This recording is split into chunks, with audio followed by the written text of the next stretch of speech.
ભારત અને અમેરિકા વચ્ચેના trade deal અંગેની વાટાઘાટો શાંત થતી દેખાઈ રહી છે। આજે દિલ્હીમાં વાણિજ્ય મંત્રાલયના અધિકારીઓની યુએસ ચીફ નેગોશિએટર બ્રેન્ડન લિંચ અને તેમની ટીમ સાથે બેઠક થઈ રહી છે।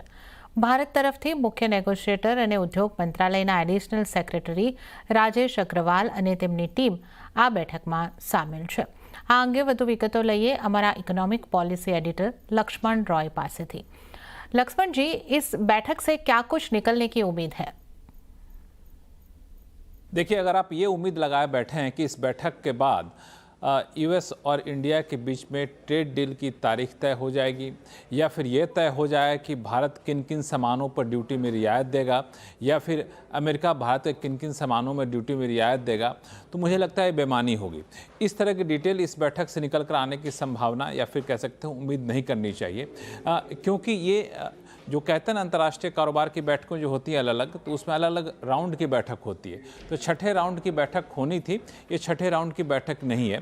दरअसल छठे राउंड की बैठक होने से पहले की एक बैठक है, ये सिर्फ एक दिन की बैठक है और इस बैठक पे मोटे तौर पे ट्रेड डील को लेकर जो डिटेल बातचीत होनी है उसकी ज़मीन तैयार की जाएगी, एक तरह से कह सकते हैं। या फिर ये कहें कि 50% टैरिफ लगाने के बाद जो एक तरीके के ठहराव आ गया था दोनों देशों के बीच ट्रेड डील पर बातचीत को लेकर, वो ठहराव दूर हो रहा है, क्योंकि उस 50% ड्यूटी लगाने के बाद पहली बार ऐसा हो रहा है कि यूएस के चीफ नेगोशिएटर और उनकी टीम, भारत के चीफ नेगोशिएटर जो कि राजेश अग्रवाल और उनकी टीम दोनों आमने सामने बैठकर बातचीत कर रहे हैं।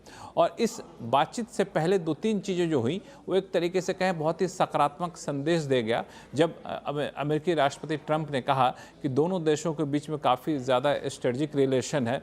अमेरिकी राष्ट्रपति ट्रंप ने जब ये कहा कि दोनों देशों के बीच में ट्रेड डील जो होनी है उसमें कोई बाधा नहीं आएगी, इस बात का उन्हें भरोसा है, तो जाहिर तौर पर ट्रेड डील की तरफ बात आगे बढ़ती हुई दिख रही है और उस मायने में ये बैठक काफ़ी अहम मानी जा रही है। जी लक्ष्मण।